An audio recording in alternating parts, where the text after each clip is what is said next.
Keeper of the Lost Cities, Chapter 36.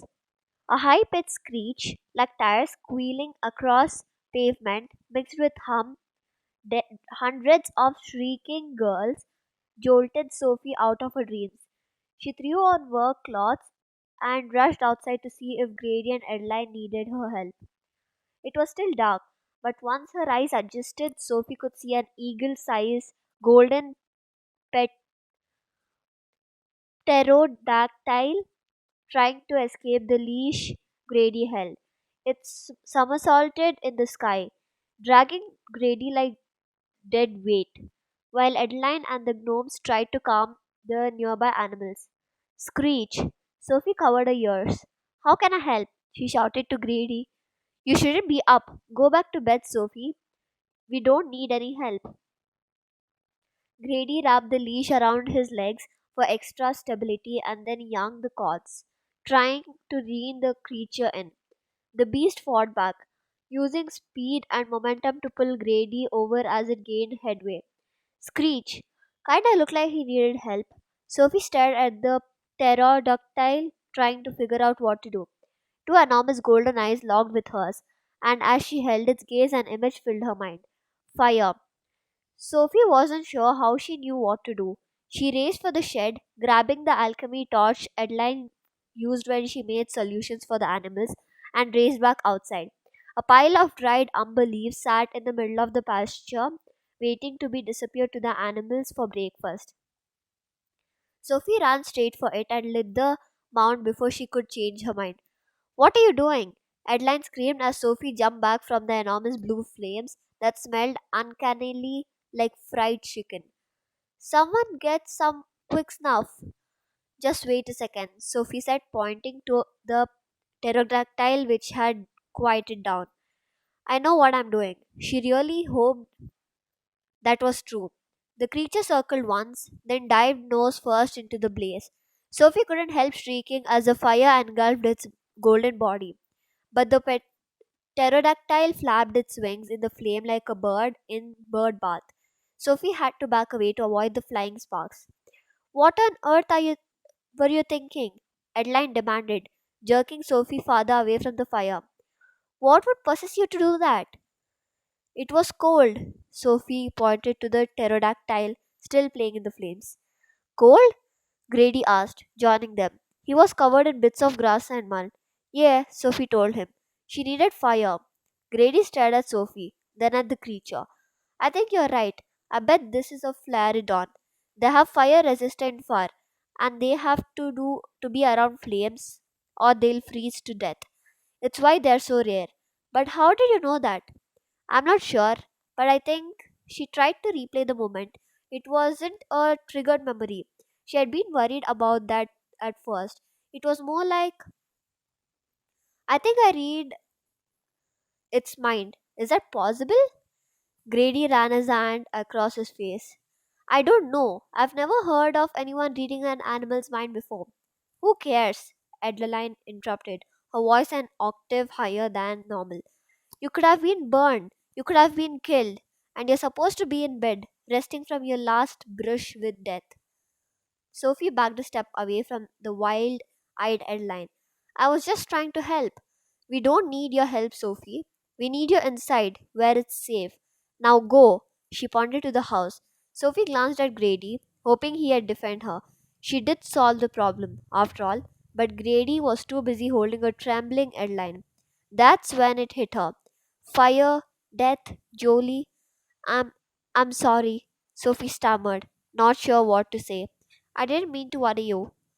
It's fine, Grady said as much to Adeline as to Sophie. He turned to Sophie. Go back inside and rest. We'll talk in the morning. He sounded calm and quiet, but something in his expression warned her not to push. Okay, she mumbled, dropping her eyes. I guess I'll see you when I wake up. Neither of them said anything as she walked back to the house. No good night, certainly no hugs, and when she turned back to wave, they had already turned away. Things weren't so much better at breakfast the next morning. Grady and Adeline's smiles looked forced, and neither had much to say. So, where did the Flaridon come from? Sophie asked, trying to fill the silence. She flew into a pasture, screeching her head off, and we scrambled to calm her down. Grady answered, "That's when you found us. It's strange. Flaridons live near volcanoes. That's why it didn't occur to me to use fire. Gildy strayed a long way from home." Gildy? We were up late with her, calming her down, and it felt silly calling her Flaridon. So when we figured out it was a female, Adeline named her Gildy. "It's a good name." Adeline gave a forced smile and looked away. "You really think you read her mind?" Grady asked. "How would I know about the fire? I think I might go practice with Gildy for a few minutes before school." "Absolutely not," Adeline snapped, instantly on her feet. "You're staying home to rest, and you're not going anywhere near those animals. Is that understood?" "But I'm fine now, and I always help you guys outside." "Well, that was a mistake on our part. One I'm correcting now. I don't want you outside in the pastures anymore." Grady wouldn't meet her eyes. "Is this about last night?" Sophie whispered. "It's about a lot of things. We haven't been looking out for your safety, and I'm trying to correct that. Why don't you go study?" Adeline sighed. "Finals are less than a month away." Unfortunately, Adeline was right.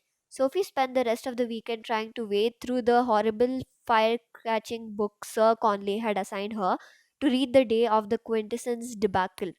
She had a feeling fire catching would be on the final exam, but it was so dry she kept taking breaks to experiment with Iggy. Most of the time she couldn't decipher what he was thinking, but she suspected it was because Iggy didn't think before he acted, like when he wrestled with one of her socks and rolled off the bed, or shredded her homework for no apparent reason. But other times, she did wonder if she could feel his thoughts. It was more of a vague emotion than a concrete thought, which actually made sense. Human thoughts felt different from elven thoughts. Maybe each creature's mind was different. She'd have to ask Targan to know for sure. Is anyone else If anyone else told me that, I would question their sanity. Targan chuckled. "But with you, I'm learning anything is possible." Sophie blushed. "You've really never heard of anyone reading animals' minds?" "No, I have also never heard of anyone transmitting across impossible distances, or having an impenetrable mind, or tracking exact locations. So I can't say I'm surprised. In fact, I wonder, do you think you could transmit to an animal or track them?" "I guess I could try." His face lit up. "Yes, you must. And if you can, I think that would qualify as passing your final exam." "You'd pass me just like that?" "Sophie, you have the greatest telepathic abilities I've ever seen. I'm not sure I'm qualified to test you. Even if you can't do this, I'll find some other excuse to pass you. It, it would be wrong not to." Her heart lightened at his words. "One exam down, seven more to go. It'll work on it tonight and let you know on Thursday. I look forward to hearing your results." Sophie decided to practice with a different animal, so she chose the resident T Rex. Verdi's thoughts were more defined than Iggy's, but less intense than Gildy's. And when she sent Verdi an image of her right paw over and over, Verdi finally got the hint and raised it. Then Verdi's thoughts told her she wanted a tummy rub as a reward. Sophie giggled and rubbed the soft, downy feathers. She could transmit thoughts to animals. How awesome was that? "What are you doing out here?" Sophie spun around, backing up a step when she saw the fury in Adeline's eyes. "I'm reading Verdi's mind for homework. I think she wants to eat the verminion, so you might want to keep her away from him." She waited for Adeline to laugh or at least smile. Instead, her eyes narrowed. "I thought I made it clear that you're not supposed to be outside." Sophie kept waiting for things to go back to normal after the allergy incident, but it had been 4 days and Adeline was getting worse. "I have to be allowed outside sometime. If I tell you to do something, I expect you to do it," Adeline snapped. "But I'm fine. You have to stop acting like everything could kill me." Adeline paled. She looked anywhere but Sophie. "You're right. I'm worrying too much." "I promise I'll be careful," Sophie said, desperate for something that might erase the pain in Adeline's features. "You don't have to worry." Adeline was quiet for a long time before she shook her head. Yes, I do. Then she turned and went outside without another word.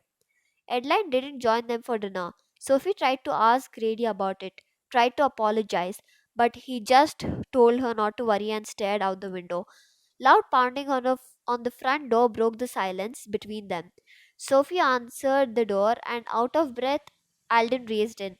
The smell of smoke and fire trailed around him like an aura. Grady leaped to his feet. What happened? There's been a development. Alden glanced at Sophie before turning to Grady. I need your help. Their eyes held for at least a minute before Grady stepped back, recoiling like he had been struck. It took Sophie to realize a second to realize Alden had transmitted a message. Grady leaned on the table, panting breath shaking his chest as he ran his hands through his hair. I I can't, he whispered. You know I wouldn't ask if it weren't imperative. Grady shook his head. I'm sorry, ask the others. You're the only one I trust. Sophie held her breath, watching Grady. Alden's face looked desperate, as if he was worried. It had to be vital. Grady sank into a chair, looking 30 years older. He hid his face in his hands.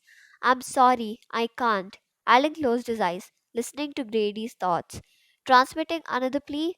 Not since the cheating incident had Sophie been so tempted to violate the ethics of telepathy and find out what was going on.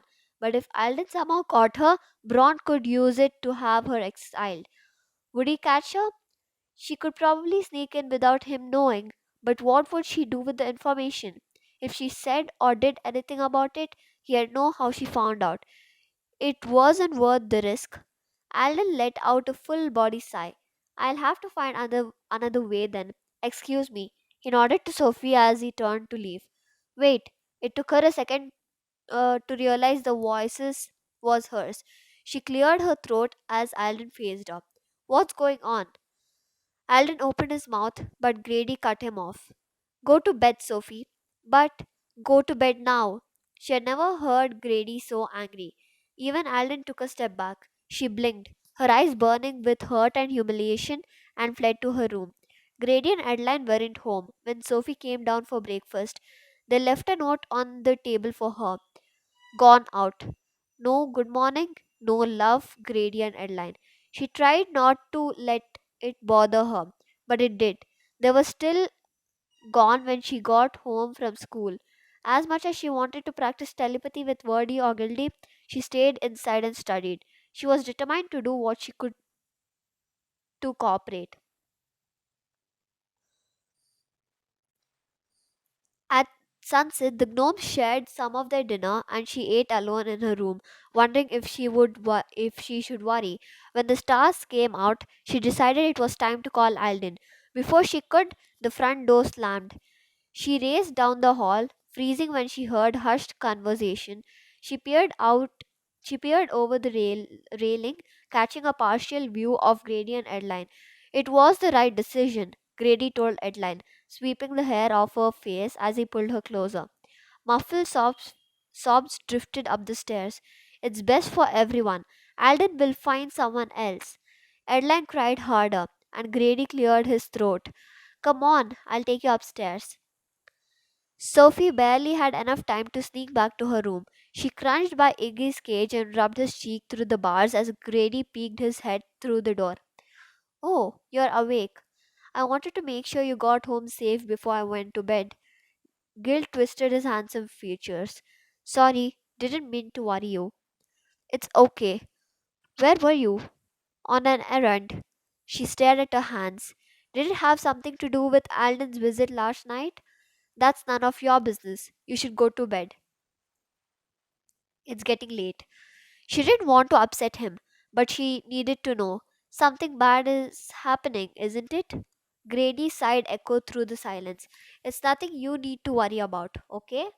Okay, she agreed. But when she crawled into the bed, all she did was worry.